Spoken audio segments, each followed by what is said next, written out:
Discussion presents all sorts of opportunities for students to articulate their thoughts, to make mistakes, to learn from those mistakes, to edit, test and refine their thinking.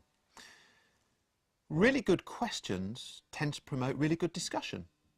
But we can also just think more generally about some specific techniques that can be applied in almost any setting to promote discussion either between students or across the class as a whole. One of the easiest ways to promote discussion is to make knowledge provisional. This means we're sending a message to students that there isn't a definite answer we want right here and now. We might get to a definite answer later on, and in fact that might be our aim as the teacher. But before that, in the discussion, we want to imply that knowledge is provisional so that students are encouraged to share their ideas, to analyse and critique the ideas that they hear, and to then refine them. So let me illustrate by sharing with you two questions, the first of which implies a definitive answer, the second of which makes knowledge provisional. Question 1. What is democracy? Question 2.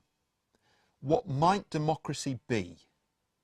The first question is more closed than the second. There's nothing wrong with the first question, but it's less likely to promote discussion because it implies that we're looking for a single definitive answer. Now, as I said, that might be where we want to get further into the lesson, but in order to stimulate discussion, we make knowledge provisional and we pose a question like, what might democracy be?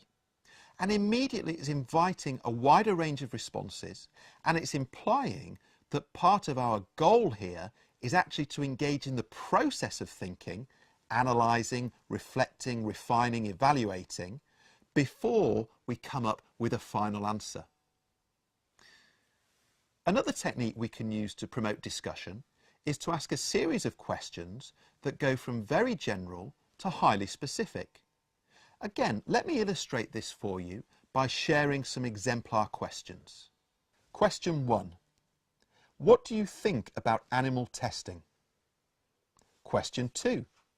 Do you think animal testing is acceptable to protect human lives? Question 3. Can we make comparative judgments about the relative importance of animal and human lives and feel confident that these judgments will stand up to scrutiny? In this example, the first question is highly generalised. Anybody can give an answer to it. The second question is a bit more specific, so we have to narrow down our thinking somewhat. And the third question is highly specific, requiring a much more nuanced answer. By posing the three questions one after the other, we're able to build a discussion which moves from highly generalised to highly specific, which means students are moving from sharing general thoughts to really narrowing down and refining those thoughts to something quite specific and perhaps quite nuanced. In conclusion, good questions stimulate good discussion, and there are two specific techniques we can call on: making knowledge provisional and asking a series of questions that go from highly general to highly specific. Golden nugget.